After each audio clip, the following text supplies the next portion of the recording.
So it looked like Caitlin Clark has showed her true feelings toward beat writer Scott Agnes. I love Petty CC. Hey, Caitlin can't hide it, bro.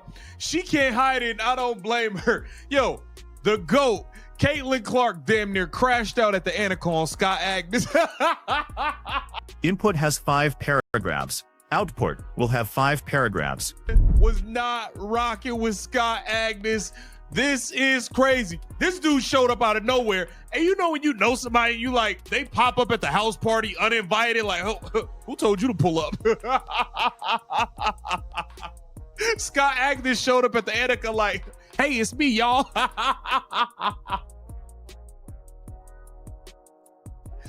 Okay, this is wild. Caitlin Clark just had possibly the most awkward interaction ever caught on camera.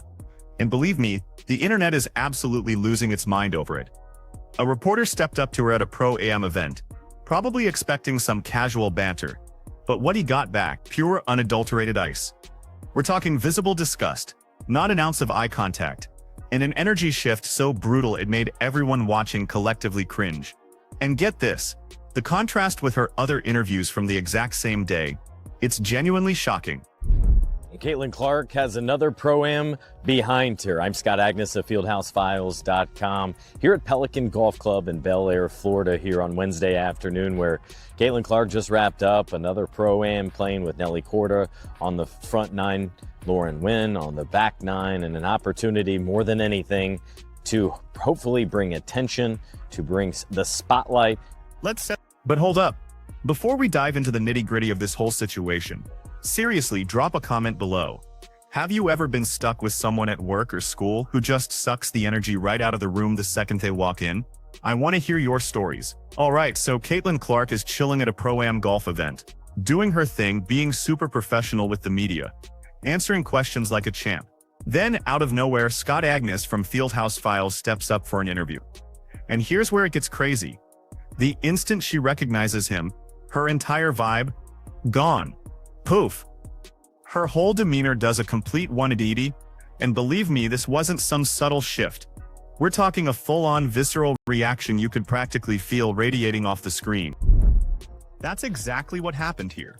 Caitlin, Scott Agnes, Fieldhouse Files. I'm just curious, what was it like to have that competitive juices running through you once again, even though and then also putting on a show as someone who knows the fans are here to see you?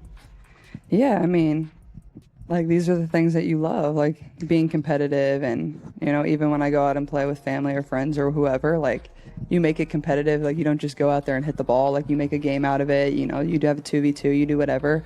And I think that's what the fun part about golf. And, you know, really with anything I do in life, I'm pretty competitive. So I probably wouldn't play golf if I didn't feel those competitive juices flowing. So I think that's certainly part of it that I love. So let's properly set the scene here, because I know you know that feeling. It's when someone you absolutely dread seeing just pops up out of nowhere, totally blindsiding you. Maybe it's that coworker who's a walking black hole of negativity at every single meeting. Or perhaps it's that one family member who just manages to suck the joy out of every holiday gathering. Or even that person from school you've been expertly dodging for years.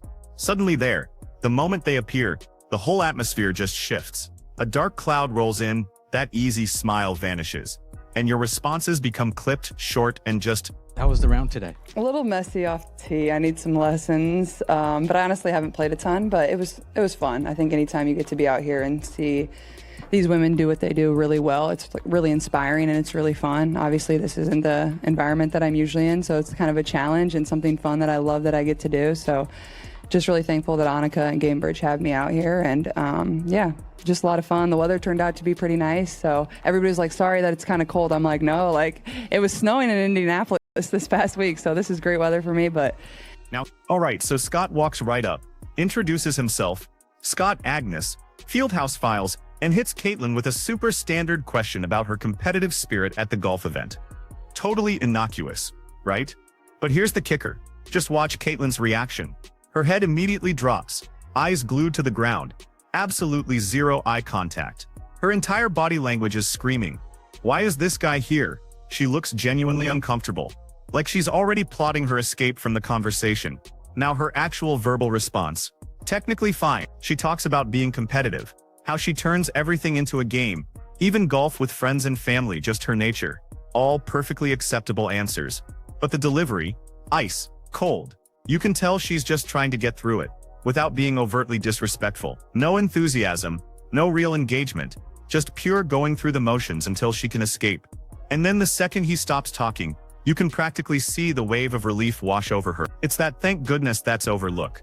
Like she just survived an incredibly awkward elevator ride with an ex. The tension was palpable. And trust me, everyone watching felt every single uncomfortable second. You know, like, so, just talk about your golf today. How was Now here's where it truly gets interesting. Because immediately after that awkwardness, another reporter steps up to Caitlin. This one from Visit St. Pete Clearwater, asking if she and her teammates had any fun in the area. And boom, watch what happens. A complete, utter transformation. Caitlin lights up like a Christmas tree. A huge, genuine smile. Direct eye contact the entire time. She's engaged, warm, friendly, telling stories about vacationing there as a kid, how her family owns places on the beach, even pointing out landmarks to her teammate Lexi Hull on the flight. The contrast is absolutely brutal, isn't it? Same person, same event, just minutes apart. But the energy couldn't be more polar opposite. With the second reporter, Caitlin's genuinely happy, making eye contact, animated, sharing personal anecdotes. With Scott Agnes, she could barely even look at him, giving the absolute bare minimum to avoid being overtly rude. So what on earth is going on here? Why such a dramatic difference? Well, if you've been following the Indiana Fever and Caitlin Clark closely, you probably already know the scoop. Scott Agnes has been right in the middle of two major controversies this past season that clearly didn't sit well with Caitlin or her massive fan base. First, remember the whole dark side incident. Scott famously called Fever fans, specifically Caitlin's supporters, as bringing a darkness with them. Basically, he branded her entire fan base as toxic and negative. Now, whether you agree with him or not, here's the problem. Caitlin has an enormous, passionate fan base that's literally been the driving force behind bringing so much attention and viewership to the WNBA. Publicly calling them the dark side isn't exactly going to win you any favors with the player they're rallying behind, is it? Caitlin is fiercely protective of her image and her fans. She knows her supporters have faced endless criticism throughout her career. Some deserved, some absolutely not. So when a reporter covering her team starts slinging terms like dark cloud at her fans, she's probably not going to forget that. And she's definitely not going to be thrilled about giving him amazing interviews or positive energy. But wait, it gets even bigger. The second controversy is arguably even more significant. Scott Agnes actually reported on an ankle injury that the Fever organization was actively trying to keep quiet. This wasn't public knowledge he was just updating. The team was deliberately holding back, and Scott still broke the story, putting it behind a paywall and revealing information the organization explicitly wanted to keep under wraps. From a purely journalistic perspective, reporting injuries is part of the job, and teams hide info all the time. That's how sports media works. However, from Caitlin's and the team's perspective, that reporting caused some serious problems. It created division within the fan base, sparked questions about why the injury was hidden, and sent conspiracy theories flying, making the whole situation way messier than it needed to be. So now Caitlin has to look at Scott and think about all the chaos his reporting contributed to. The division among her supporters, the unnecessary drama around something the team was trying to handle internally. And now he shows up at a Pro-Am event, introduces himself with his outlet name like she's supposed to be thrilled to see him, and expects a warm reception? Yeah, no, not happening. The body language absolutely does not lie here. Caitlin knows exactly who Fieldhouse Files is, and she knows exactly who Scott Agnes is. She's making it crystal clear, without uttering a single disrespectful word, that she's just not interested in giving him the same energy she gives other reporters. No shoutouts, no enthusiasm, no going above and beyond with her answers, just the bare minimum professional courtesy required. Think about it. If someone Caitlin actually liked had shown up, someone she was genuinely happy to see, her reaction would have been completely different. A reporter she trusts, who's been fair, she'd probably be stoked.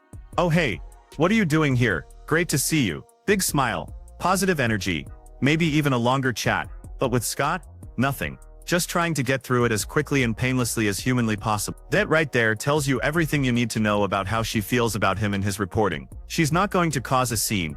She won't refuse questions or be openly hostile. But she's also not going to fake enthusiasm or pretend everything's fine when it clearly is. The side-by-side comparison of these two interviews is what makes this so glaringly obvious. If Caitlin had been cold and distant with every reporter, You might argue she was just tired or not in the mood. But she wasn't. She was perfectly warm and engaging with the other reporter, giving a long, detailed, personal answer brimming with genuine emotion and memories, making eye contact the entire time, present and fully engaged. So what's clear is Caitlyn is more than capable of being warm and friendly during interviews at that event. She just chose not to extend that same energy to Scott Agnes.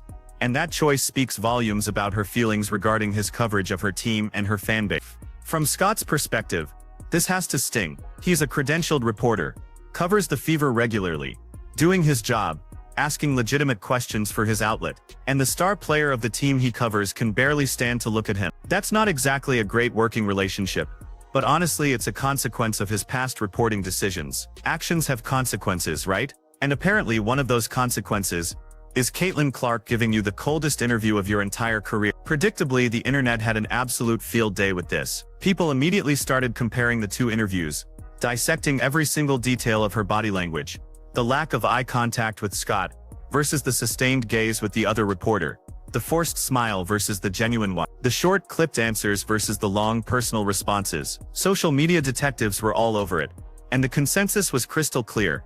Caitlyn does not like this guy. Some tried to defend Scott, arguing he's just doing his job and shouldn't be penalized for breaking news or having opinions about fan bases. Others sided completely with Caitlyn, saying his dark side comments and injury reporting crossed serious lines and showed poor judgment. The debate, naturally, got heated, as internet debates involving Caitlyn Clark always do. But regardless of whose side you're on, the interaction itself is undeniable. You can watch the video, see exactly what happened, compare it to her other interview, and draw your own conclusions. And honestly, those conclusions pretty much all lead to the same place. Caitlyn Clark is not a fan of Scott Agnes, and she's really not interested in hiding that fact anymore. This whole situation also sparks some fascinating questions about the relationship between athletes and the media. Athletes are expected to be professional and courteous, even with reporters they don't like or agree with. But they're also human beings, right?